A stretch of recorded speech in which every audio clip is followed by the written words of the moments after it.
Hi everyone, welcome to Artsfest Online and to this evening's talk with artist Emily Williams on psychogeography and photography.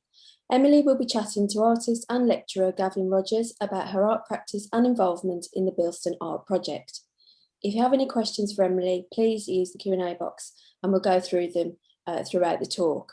And just a quick reminder that this event is being recorded, and as it is a public platform, please do not share any confidential information. So welcome both, and over to you, Gavin. Hello everybody, it's Gavin Rogers here. I work at the art school. I'm a senior lecturer in fine art. I'm delighted to be introducing an artist talk today with Emily Williams, who was one of our students here on the fine art course and has since gone on to study an MA with us. I'm just going to give you a little bit of an intro as to what this talk is about and why it came about. So this is part of a wider project called Bilston Art Project, which is a collaboration between the University of Wolverhampton and Wolverhampton City Council.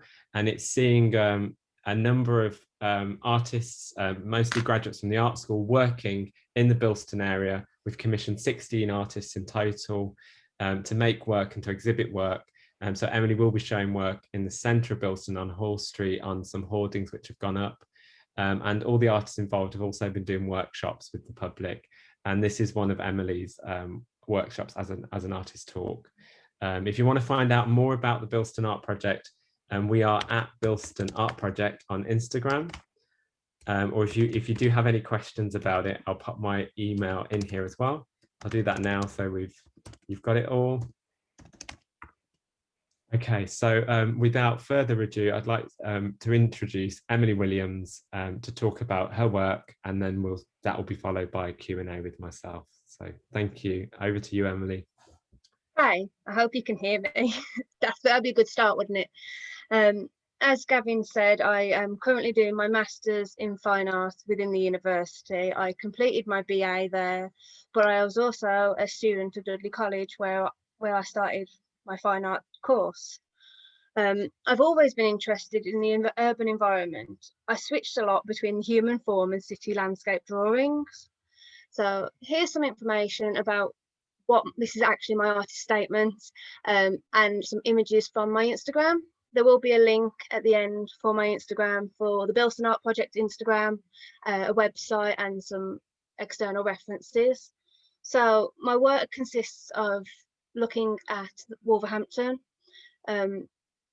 more so the off the beaten track areas, that sort of stuff, like obviously you can see. But like I said, I was always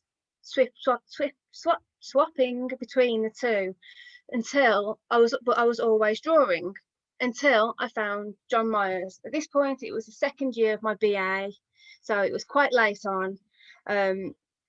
It was when I went to the exhibition that was held in the Wolverhampton Art Gallery in 2018. Myers' work consists of uncropped, unedited black and white photographs. Before this, I was always taking photographs to work from and to document what I was doing, but I never really saw it as my actual practice. So it wasn't until this point that I realised actually these images are beautiful on their own. They do not need to be worked from. They do not need to have anything added for them to gain anything. So this started me on the wormhole into psychogeography and walking and taking pictures. So my practice now is psychogeography based, which is studying the effects of the environment on the mindset of people and the effects of people on the environment.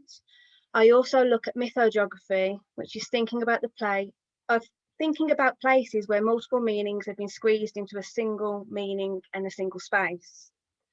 So my influences from a written viewpoint was Merlin Coverley was the starting point. His book Psychogeography is a brilliant insight into the subject, and if it's something that you're interested in, I would definitely have a look at that. He goes on to explain how the definition of psychogeography is so beautifully vague, which is what I love. The fact that it's the study of specific effects of the geographical environment, consciously organised or not, on the emotions and behaviours of the individuals. this allows, with it being so vague, it allows the term to be used so widely, and it's developed and expanded, especially a lot now in contemporary art and modern writers. So I used these theories and things like that to write my dissertation as to why Wolverhampton isn't a postcard city. This is something that I'm still working on because I believe that it is, and I will argue with anybody who says it isn't, because nobody can argue about what is beautiful to somebody else. So on the other side of my screen, I have a piece of writing from Sophie Sparham, and this, although not based around Wolverhampton, was based around the urban environment, and it really gave me the definition of how to look at things. It's really poetic in explaining that we should look at things differently and think about them differently. So the whole idea of know that every council house has a song, know that every bus stop and every pavement a story, is what I try to convey in my work. So when I was in my BA, I chose these influences to question why Wolverhampton wasn't a postcard city. So I started taking these images of the banal and the everyday, the mundane and the working class, to question why it wasn't seen by everyone else, to showing the city in this nostalgic rose-tinted form, which I created post-picture. The aim of my work was to celebrate the city, the heritage and its unseen areas, showing the beauty and dereliction and decay. So when I was doing my BA, it was this post-edited pictures which created these beautiful colours, and it really helped on this rose-tinted form. So when I went into my master's, where have I gone? There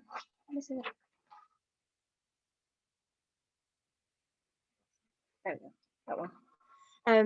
When I went into my master's, I continued down the path and the wormhole of psychogeography, but I went into unedited pictures, which created a more honest look, because I argued with myself whether the images actually needed this beautiful coloration to justify them being beautiful. I went back to John Myers, who worked in black and white, whose images are just as beautiful anyway.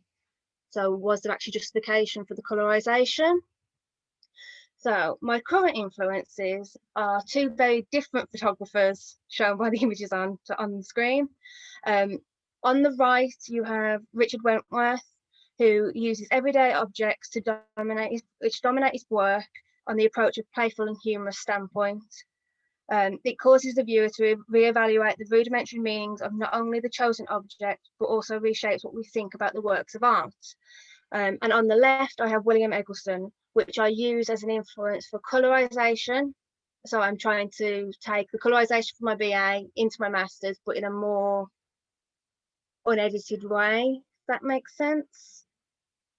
So, and the layout with all these different heights and things that draw the eye in. If I'm trying to explain my work, I have two ways. I work at the moment in film, and I work with Instagram. On the image on the right explains my Instagram. It's humorous, it's these found objects, whereas on the left, it's this delve into colour and these scenarios that tell stories. So here I have actual pieces of my work. This little trio of images is what I created from the brewery in Wolverhampton. And so when I take my images, I tend to not look at the places where everybody walks, everybody looks at. So this is actually the back of the brewery. The front of the brewery looks very different right now and has some weird colourful cladding on it, which is very strange. But the back of the building is actually beautiful. It's all this brickwork with these big windows and big shutters and all these different layers. These images are gritty, grainy, and they're honest. It's what Wolverhampton looks like, and I really like them. I'm really proud of them. These are what I submitted when I went in for the Bilston Art Project. So this is what I used as an influence for my project. But these were taken probably a year ago, and they were the last digital images I took before I went into analog photography. So I decided to go into analog photography because I wanted to create this nostalgic and gritty look, and as well as the colourful displays without editing them. So I started off with colour film, where I found this piece, which I labelled Wolverhampton Sunshine, because it was the closest thing we were getting to sunshine at the time, which I thought the colours are muted but still so bright. And again, I have this one, which I labelled Wolverhampton Blue Skies, because it's corrugated steel, the shutters. It was strange to see them blue, but it sort of explains the city at the same time with colours, but the hardness of the material. I've also delved into black and white, obviously leading on from John Myers. I had to try it at least, which I developed and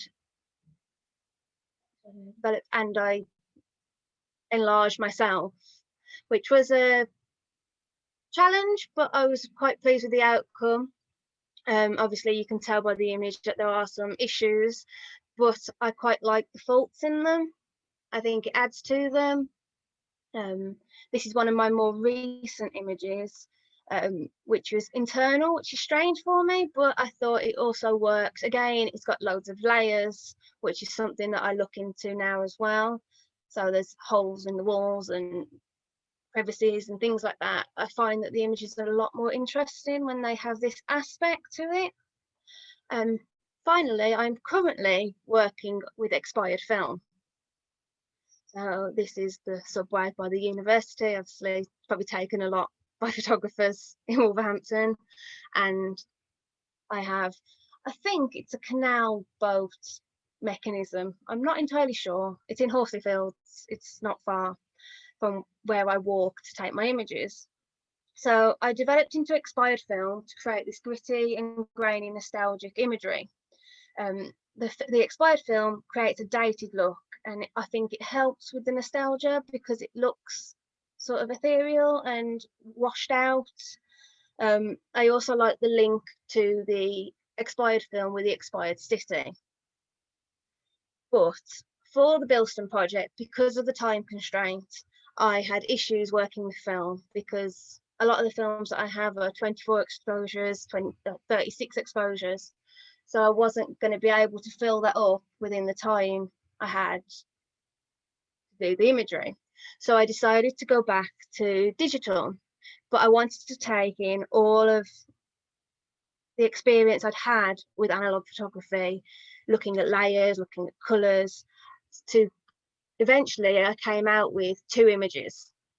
These are the images that will be on the boards in Hall Street. I tried to encompass all of the theory and practice that I've taken over the years, which was a lot to try and manifest in my head, especially when I was informed that I needed to create portrait images. A lot of the images that I create are landscape, purely because of they're normally doorways or like shutters, and they normally work landscape. So working in portrait was a big change for me. But I think that these images portray my work and portray Bilston in a good way. It's not the facade that like Wolverhampton puts on. They are honest, they are derelict and decaying, but I think they are still as beautiful as anything else. Again, linking into it, why couldn't it be a postcard city? Why aren't these images beautiful? They are to me. I hope any of this makes sense. I have some external links, websites, the Bilston Art Project's Instagram, the Artsfest Instagram, and some references below. But for me, that's it, really. I hope it makes sense. I'm not really a talker. So, yeah. Gavin? I'm here. Sorry, I was on mute. I was jumping in and I was talking to myself as usual. Thank you so much, Emily. I'll leave that on for a few minutes. So if people want to write down the Instagrams and websites and things, they can. Firstly, just thanks so much to show us an overview of your work. I know I helped teach you when you're on the BA, but it's nice to see how you've progressed. Yeah. And I can see a real quality in the composition and what you're doing. One thing that was also was quite striking, because that was the back of the city archives in one of those images I think you showed. Yes, it was. I'd never really go back. I'd never really noticed that view before. I think it's because I'm so obsessed with looking at the front and the side. I never had a good view of that. And actually, if you're going to the football stadium, you've probably seen that view quite a lot, I think. Yes. Correct. So hence I always think Oh. it's always. Are you still with us, Emily? I think the voice is breaking. I think because like viewing into the buildings are so much more interesting than the fronts.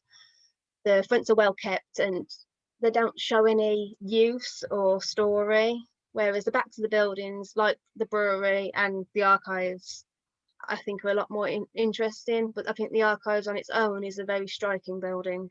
Yeah, it also reminded me of when I was growing up, I'd spend quite a bit of time visiting my dad at the factory.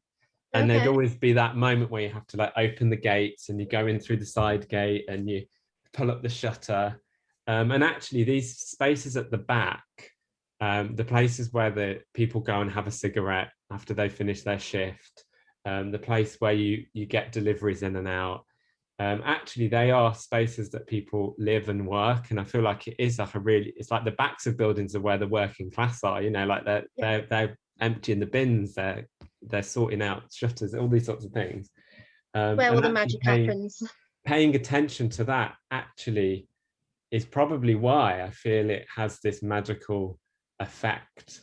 And it sort of makes you think about all the people that make Wolverhampton function. Yeah. Just as well as all of the glorious, beautiful buildings that we have as well in the city. And I think that's like a lot of psychogeographers, it's their job really to highlight those differences between what's supposed to be seen and what's not supposed to be seen, what's like capitalism, but also what's not, and what's human, and what's about people's everyday lives. So yeah, I do think you'll continue with this, like the rear of buildings and the underpasses and that. Where do you think you're going to go next? I think I will continue with it. What I'm planning on doing for the end of my MA is actually creating my own postcards and sending them out and getting people to react to them and then sending me back so I can see, because I'm finding a lot with my images that people are familiar to these places. They might not necessarily actually be that place, much like what you just said about being younger, you identify with them. Yeah. And I quite like that, and I'm interested to see on how people want to react to them. Yeah. So that is in the short term of what I'm going to do, but I think in the long term I will always be taking pictures like this because it fascinates me. The process of walking and taking pictures is an escapism. Yeah. And it's something I love to do, and I don't think I'll ever stop. That's great. We'll have to arrange a walking tour at some point. I've got a few questions that I've written down, and you probably have already started to answer these actually. Yeah.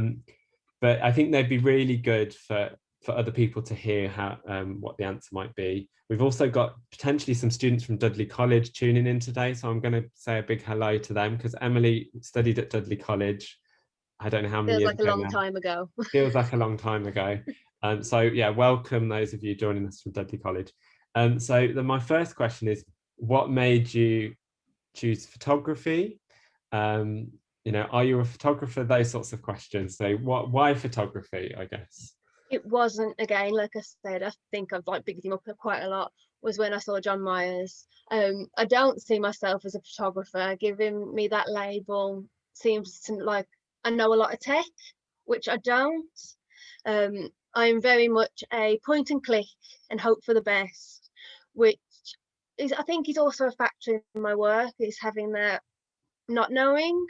So I definitely don't see myself as a photographer in that sort of sense, but it took me a long time for me to argue with myself on whether it was justifiable enough. For a long time, I'd take pictures of buildings and I'd painstakingly paint each and every brick to make it look exactly the same as what I'd already got. But it was more so about time, I think. So for me, it was always a picture takes a second, whereas the painting could take hours, days, weeks. So it was justifying that for a long time. But I think the idea of that photo in a second and the theory behind it is enough, if that answers your question. Yeah, that answered my question really well. And I think it was also tiptoeing around a sort of an area which I think is really important, that I think foremost a lot of photographers are storytellers, actually. Yeah. That what they're doing every time they compose an image is they create a narrative, they create a scene, and then photography just happens to be the best medium to do it in, because we all know that if you was to do an oil painting, then that scene wouldn't be captured, you know, in the same way. That would I always found that I was slightly changing the image. Like, obviously I couldn't get the same colors, and it just made it more less realistic and more, I don't know, it wasn't as honest, I suppose, as the image itself, and it wasn't adding any value to it. Even though I was spending days and weeks painting, it was exactly the same. Yeah. We do have a couple of comments and questions coming in. I feel like it's a good point to interject a few. So we have you seen Tom Hicks' compilation of the Black Country with the Yam Cans project on Twitter? I think you're fully aware of this, aren't you, Emily? I am, yes. I was a part of the Yam Cans thing. They have posted some of my work. Yeah. But I am a big fan of Tom, and he's a good friend. And they said I would call your style grunge photography, which is an interesting genre. And although I tend to go for the colourful views myself, I tend to find the jewels within the locality. Maybe it's time to collaborate with whoever this person is, James Jennard. Yeah, like I like the idea of grunge and jewels, like being alongside each other. As a great comment here as well. Amazing work, Emily. I absolutely love your black and white and expired film work. I also love your ability to capture. Oh, it's jumped up. Love your ability to capture and complete image in the camera. It is this element of chance, spontaneity, related in any way. Is the idea of chance or spontaneity related in any way to the ideas of psychogeography and walking and the getting lost? So what's the importance of chance and spontaneity in that process? It wasn't until recently that I realised that my work was a lot of chance. Obviously with walking, it was always that point of I didn't know where I was going. It was always I set off to walk, to take pictures, so I'd aim for back streets and things like that, but I'd never intentionally had a location to go to. But when it came to my images, it wasn't until I actually spoke to somebody who is a technical photographer that the camera that I was using, which is a Kodak Retinette from the 1950s, that his comment was I was lucky to get anything from it at all. So that is a big area of chance, which I think also links into that idea of psychogeography and the wandering and stuff like that. So that you've already started answering my second question now, which is maybe it's what comes first, the walking or the creative process? I think the walking is the creative process. Okay, great. That is my creative process, because when I'm walking, I'm not walking to go somewhere, I'm walking to create. So I'm looking for things to take photographs of, I'm looking for stories, I'm looking for humorous things that I can post on Instagram. When I am walking for those purposes, it's a lot different to when I'm, for example, walking to work. Yeah. Although I have been known to stop and be late for work because I'm trying to take a photograph. I think that's really, really great that you've connected the walking and the creative process as the creative process. Yeah. Because the very rhythm of walking, there's a writer called Rebecca Solnit, who I'm a big fan of, talks about how perhaps walking is one of the most radical, political, and natural and rebellious things we could do, because you're allowing yourself to be free, actually, Yeah. and you're allowing yourself to see and do things that you wouldn't normally do, and then that itself becomes creativity, because you're jumping off the treadmill of going to work, so to say, Yeah. and allowing yourself time to be a bit slower, to look. I And I think definitely it's use it really as a great. form of escapism. It's while I'm walking, I'm normally with other people because of walking, but it is like nothing else matters. There's nothing else going on in the world. It's just me and these areas that I'm in. Have you reached the point where you can blame your shoe wear on psychogeography yet? I Yes, definitely. Good. definitely. Yeah. I'm a collector of Doc Martens. That's the other thing about Okay. me. So they're the best kind of shoes to walk in, but they're definitely showing their wares now. Yeah. Because that's whenever I meet up with anyone that's a wanderer or a walker, there's usually after the walk, you either go to the pub or you have a bit of a chat or something like that. Yeah. But there's always a point where we start talking about comfortable shoes. Yeah, Doc Martens. Yeah, Doc Martens, there we go. There are some more comments coming in, but I'm going to save those till the end. Okay. So another question I've got is, do you think it's important to be with other people when you walk, or is that potentially part of your practice as well? To start with, I was walking with other people as a formality because of the areas that I walk to or walk through aren't particularly probably the safest of places, because I'm looking for those off the beaten tracks. There's probably not security cameras or anything like that. So it was always a safety issue. But looking back at it now, I think that walking with other people is incredibly important because of the conversations that you have. Yeah. I've walked with arts people and the conversations are really art based and we're talking about all sorts of art things.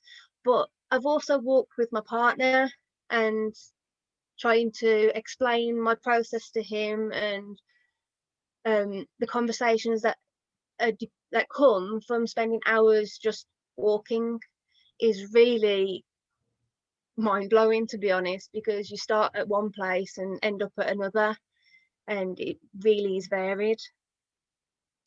It's also what it reminds me of one thing that's been kind of happening with the Bilston project as well. Now that we're starting to be able to go out into the world post-COVID,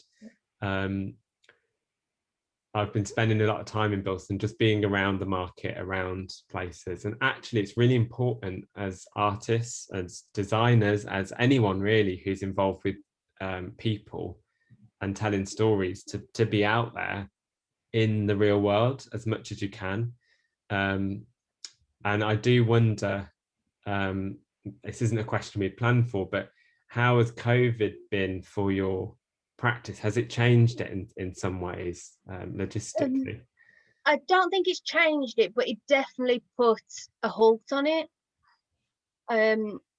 Actually having COVID affected how far I could walk because I was getting tired and things like that. But as a mental state, definitely, because I'm a lot more wary about going outside now, because if for that long period of time it was advised not to go out apart from exercising, so it was always, could I justify meeting up with people to go and take images? But I think it definitely stopped me for a little while, either through medical reasons or just through the thought of going outside. Yeah, But I am very much now back on my way to walking all the time. Right. I was just going to say, I'd never quite, as you were talking then, it just made me realise that COVID actually caused I won't say a breach of our human rights, but I do feel like walking is such an important thing for us all to be able to do. Yeah. So to suddenly be told you've got to be inside, Yeah, it could be really detrimental to people's mental well-being, not being able to walk. definitely. I know I certainly felt it, and then suddenly my daily exercise, I was like, okay, I've got 30 minutes, how far can I walk? You know, Yeah, sort of definitely. planning it. But I think it's also, on the flip side, has helped because people have become have realized how important it is to get outside. People were walking a lot more and seeing a lot more, and I think that's a great thing with like the Yamcams thing that's come about, is that people have been photographing their surroundings because they have actually had chance to stop and look, which I find really interesting. And I haven't, the canals have been so busy with people. I mean, they were always, you know, people would walk their dogs and things, but they've become really busy. And I think that's a really great thing that's come out of this, and hopefully it will continue as well. Okay, so coming towards one of my final questions, but we have got loads of great comments coming up here, so I'm gonna read those out at the end. So you call yourself online on Instagram, is it at Female Wanderer, is that correct? Yes, it is. Yeah. So why did you choose that name, and what's it all about? So when I was thinking about Instagram, I was thinking about what I do, who I am, and what I enjoy. And it was this little play on words. Obviously, being female is a great start. But the key joke sort of thing was the wanderer. The idea of the wanderer within the flaneur and that kind of walking aspect. But I am also a Wolves fan, so that played into that. So it was just this sort of play on words of football, walking, and being female. Yeah, and for those who might not know Wolverhampton Football Club, where have you been? But like, it's Wolverhampton Wanderers, by the way, so hence the wonder. Okay, great. So that's and I guess moving on from that as well, I don't know if you want to elaborate a bit more, but I think the idea of, because football like traditionally has been quite a male sort of sport, and even like wandering and psychogeography has been dominated, particularly the earlier days, right up until recent years, really. The conversations that have gone on and been published have been by a lot of male scholars. Now that's a big issue as far as I'm concerned, but and there are great female scholars out there as well of psychogeography. But I was just wondering as well whether there's something there as well about owning your, you know, what you're doing and being proud and thinking about different ways of walking. I don't know. Definitely. I mean, that's why I as part of the females, because I wanted people to realise that I was female and that I do what these things do. As for the football, I do agree with you, but on the other hand, is my mom is the biggest Wolves fan going, and that's where I got my love from football. Yeah. So it was that kind of tipping the bar sort of thing, maybe. But yeah, definitely, I do think it's the two things that I've encompassed in the Wanderer are very male things, and I think that's why I needed the female bit to start with. Yeah. And just to say, like, Wolverhampton Football Club as well is, so people that are supporters, I'm sure there's a few that are listening as well, they are so passionate, and every man, woman and child supports them in Wolverhampton. Mostly there might be a few Liverpool supporters around, but I know. Terrible. No. Yeah, so that's really, really interesting, and it just made me think like about how even Wolverhampton's an interesting example, because it's founded by Lady Wolfram, who's female as well. Yet our cities, particularly those built on Victorian architecture, were built by men, and they were, you know, men would do certain jobs, women would do certain jobs, and I think like actually imagining cities where women and those who are non-male cisgender, normative design them could really change the way that our cities function and stuff. And I guess it's the job of artists like you as well to highlight, look, don't look at the obvious thing, look at all these other things, because this is the city too, which I think is really, really, really great. So I'm going to try and go through some of these things now. We've been through the first two. Brenda Miller, by the way, it was Nikki Gandhi that said amazing work. Brenda Miller, your pictures are making me value more the experience of going to factories to film women mending cloth, and the moment which is part of my PhD research. You have the same approach as me, and not knowing is an important part of the process. Please send me a postcard when you need responses too. So Brenda, make sure you get in touch with Emily with her on her Instagram or contacts where she put them up on the screen. And I'm sure Emily will post you a postcard. I don't know. I'm looking for volunteers to send these postcards out so that I can get them back. So that'd be amazing. And I think that idea of not knowing is so important. And being unsure and being like okay with being unsure is really interesting. Yeah. Because when you go for your walks, do you plan them? Or how do you go about them? I just tend to make sure I've got enough film in my camera. I've done that before where I ran out of film, which is devastating. But to be fair, when I did that, I got a lot of Instagram pictures that I could use. So it was very either or. But when I go out, I make sure I've got all the essentials and I just kind of pick a direction. So for a long time, I used the uni as a starting point, and I'd either go up or down, or north, south, and east or west. And then I started to go in the diagonals. Yeah. And I still haven't explored everywhere.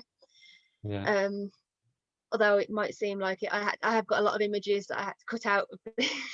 When I was putting the slideshow together, I ended up with a lot of slides that I had to get rid of. Otherwise, we'd still be here talking about it now, rather than answering questions.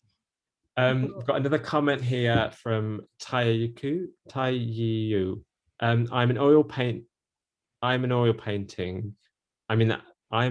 painter. That probably means that I'm an oil painting. I'm an oil painter, and I use photography as an additional media to depict the storytelling further where the painting can't reach. How do you feel about multidisciplinary use in a single project? Love it. I've always, I've never labelled myself as a photographer. I've never labelled myself as a painter either. I've always been this weird in between where I've never decided what I wanted to do. So I've always mixed medias and things like that. It was only up until recently that I just solely went photography. Yeah. So I think it's brilliant, the idea of bringing the two together, and I'd like to see that. Great. We have Brenda Miller. You might enjoy the book by Lauren Alkin called Flanus, Women Walk the City. So there's a good reference there. Lauren Alkin, Flanus. If you want, I can write it down for you. Yes, please. So I haven't got a pen. It's not come prepared. It is in the chat, but the way that the screen works, sometimes the presenter can't always see the chat. So it's okay, don't worry about it. I've got some little notifications, but I don't know. I'm not going to mess with anything in case I break it. You're always scared that if you press anything, it might just all disappear. Yeah.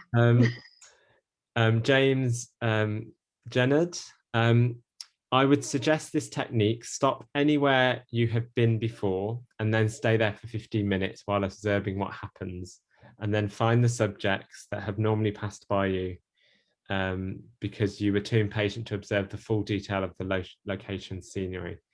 Yeah, that's a really great sort of suggestion, I guess. Yeah, it's definitely with walking. I always find that it slows everything down when I'm walking to take pictures, because you stop and appreciate and you actually look at what's around you. Whereas walking from A to B, you miss a lot. It also reminds me of that like park bench as practice. So you sit on a bench and just watch. But then sometimes actually sitting on the bench and watching is great, but everybody has that same forward view. So imagine if you turned around and looked at the back of the bench, Yeah. see what was happening behind you as well. But yeah, I think that's also a really great thing about psychogeography. Is it allows for these. It's a big long word, and it kind of means whatever you want it to mean. That's in terms of mind, body, space, and location. But allowing yourself to be playful with it, and allowing yourself to try out new things. Follow there's one way you can you follow the next bird that you see. So if you see a pigeon, you go the same direction as the pigeon. That's an interesting concept. I mean, I've seen the ones where you use a map of a different city and try and walk that within the city that you're in, which is, I did try that. It was interesting. I came to a lot of brick walls. A bit confusing. I mean, it's probably a bit easier if you stick to just Midland cities or UK cities. Yeah.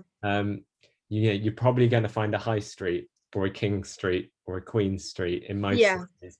So you could start off with a bit of okay, I know where we are, it's on the map. But then after there, you're going to end up, it usually just takes you back to the pub again, I find, but maybe that's just me. No, it's not just you. Another one we've got from Brenda. Interestingly, I've made films about knitting and walking. And there's a Vimeo link there. So again, I'll copy that so that you've got a copy. I'm going to just copy that now on my screen, so I've got it for later, just in case the chat disappears. And it has a password as well. A very interesting mix of two things. It sounds like a lot of multitasking, which probably wouldn't be my ideal because I'm not very good at doing more than one thing at once. But I also kind of think they're quite similar as well, because they've got a certain pace to it. Yeah. And I guess with both of them, you're potentially slowing down for a bit and focusing on something or looking at something in a different way. Or even as fundamental as there being a start point and a movement to an end point. Yeah, that's really, the thread is always the same. Yeah. What you do with it in the process is actually very different depending on how you knit, what you're knitting. Yeah. Anyway, Brenda, we'll have to have a Zoom call all together and chat about knitting and walking, because my mind's just exploded with excitement. Phil put I am in, so I think that might have been when I suggested a walking tour. So we've got people that are signing up already, Emily. Fabulous. And Victoria as well. I'll go and show you all the highlights of Wolverhampton. So I think that's everything I was going to ask. We have finished a little bit early, but I think it's okay to probably end the call a little bit early. But if anybody would like to get in touch or find out any more about Bilston Art Project or Emily's practice as an artist, or you might want to get in touch with her for any reason. Oh, we have a question. Please do get in touch.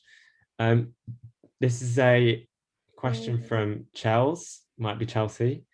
Do you think that your images of certain places reflect the community or people living within those areas? If so, how? That's a good question. So now I've got to try and think about how to answer it. I do think that it reflects the community, because a lot of the places that I take pictures of are not like the city centre or anything like that. They are, for example, the backs of people's homes, if we're looking at the right hand side of the Bilston Project images. I think it does show the community in that aspect. Struggling to answer this question now. Does that answer the question? Yeah, I think it does. I think you're saying something about it's an interesting question, because many people who are psychogeographers don't always take pictures of people, but there's no people in their pictures. But what there is like a knowing that someone was here, or that someone could have been here. Yeah, the idea of a trace. And yeah, so in some ways those traces become a reflection or a connection to the community. Yeah, I mean, taking the picture on the right again, I took that because you can see the story of somebody sleeping underneath the stairwell, and the story of people walking up and down, and the rain hitting it and it being uncovered, and I could see all of that. Whereas the picture on the left, I think I've got that the right way around. It's more so like a blockade, and it's more so a question of what's going on inside, what's going on behind the closed doors and the shutters, and things like that. Sort of like, can you enter, can't you enter, barriers, inside, outside. It's kind of got lots of stuff going on in there, which is why we are really grateful to have it as part of our Bilston Art Project.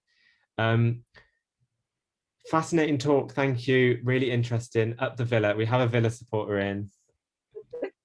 There's people booing, I can hear them now. We have another question, which is actually one of my questions as well, because we've got potentially some students from Dudley College tuning in. Any advice you would give to any students? So maybe we've got any advice you would give to students at Dudley College, and then any advice to anyone that might be in their final year or something like that at university. I'd say don't stress. Make sure you're doing things that you love, because if you're not doing something that you don't love, then what is the point? For those in the Dudley College, when I was there, I was so focused at this point on what I wanted to be, whether I wanted to be a painter or a sculptor, and it was so much pressure that it floored me. And like I said earlier, it wasn't until the second year of my BA that I realised what I wanted to do. So don't stress about that. Make sure you love what you're doing. If you are doing your BA, again, don't stress, enjoy it, because it flies by. I mean, I'm finishing my master's soon, and it's like a cliff edge. I don't want to stop doing what I'm doing, and I'm sure that most people feel the same way. So that's my advice. Great advice there. I was going to say listen to your tutors, but I think sometimes you have to argue with your tutors, and sometimes you have to push your boundaries. Don't just be submissive and say, yes, I'll do that, yes, I'll do this. Like, no, say, why do you want me to do that? I disagree. Yeah. Someone said, I really love how you captured and documented Wolverhampton in such a raw way. What was the first image you made that made you fall in love with the concept of Wolverhampton is a postcard city? Do you remember the first image that you might have taken? I did think about putting it in the presentation. It's a picture that actually hangs in my house. It's of the canal from Horsley Fields. So it's the canal with this big pile of tarmac, graffitied walls and storage containers. And it was at that point that I realised how beautiful it was, although not conventionally. And I really should have put it in, really. That's fine. You described it quite great. I'm already there. You're there. Iris Burt said it'd be great to have a walk and a postcard. So we've got more people wanting walks and postcards. We have another comment from Tom Hicks. Your work focuses on Wolverhampton. Is there a part of the city that you find yourself drawn to? Do you have a favourite spot? It'd have to be Horsley Fields. Okay, Horsley Fields. Because it's so industrial and forgotten about. I mean, I know that they are currently building on the canal side, or attempting to build on the canal side. There was a development thing, but it's hard to explain. I've just always fallen in love with Horsley Fields. It's not too far from where I am, and I always find myself walking that way. Yeah. And then I have to stop myself and make myself walk the other way. Maybe Horsley Fields has its own gravitational force and you're just not aware of it. Maybe, yeah. It's where the canal starts. It's the join of the canal. Yeah. That's where the energy fuses. It's where the canal joins. It's where strange things happen. Definitely. Thank you for an interesting talk. This is another comment. I enjoyed the idea of walking as a creative process. So whoever that is, take it with you, run with it, go for it. Do you think Wolverhampton has potential to evolve into a traditional postcard city with the increase in popularity it has had with the success of Wolves? I don't think I'd like it to, because I think if it changed into a traditional postcard city, it'd be changing what it is. And although it is a little bit expired, I think that with developments that we should own what's already there, and appreciate what's already there, maybe. So I don't think I'd like it to turn into a Scarborough or something like that. Although it'd be interesting to have a seaside. One day, global warming. I think the unconventional postcards suit it well, because I think if I start taking pictures of conventional buildings, then there wouldn't be so much interest, maybe.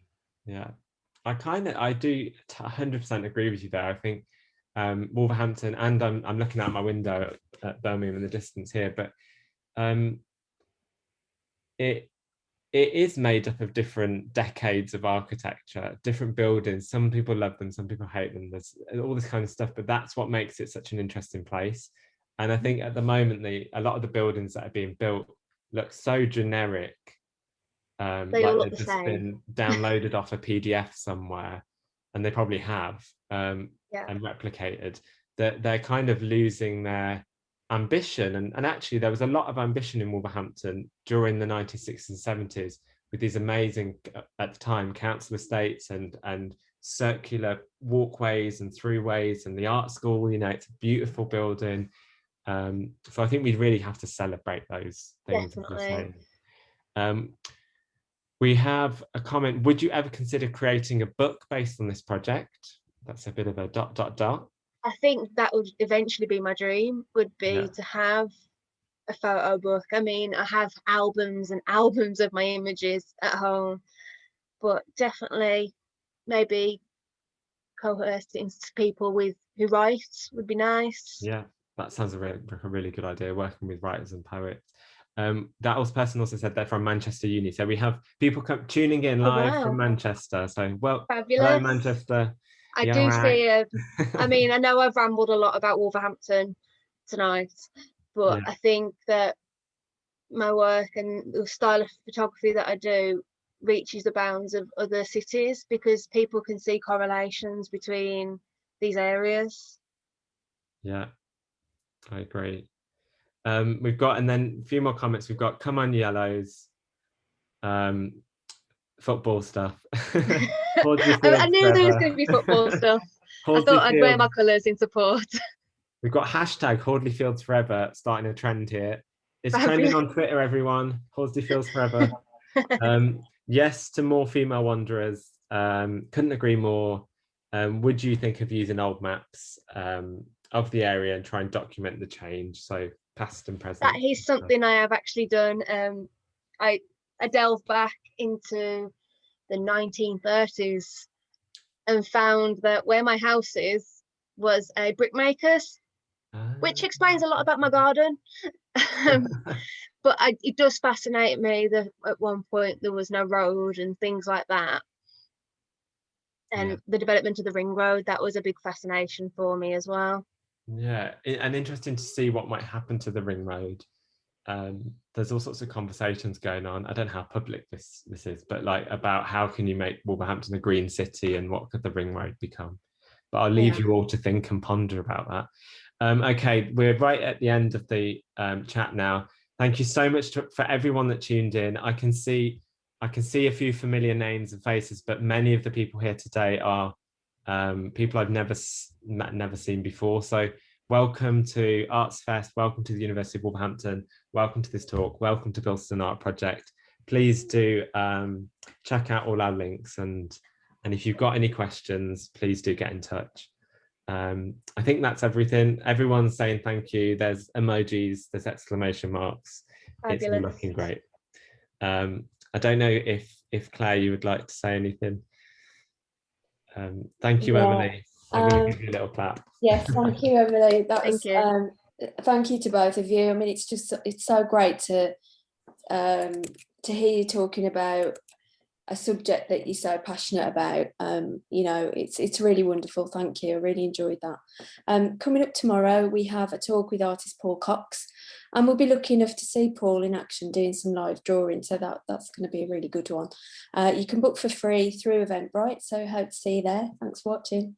Bye. Bye. Bye. Get walking. And knitting. And knitting.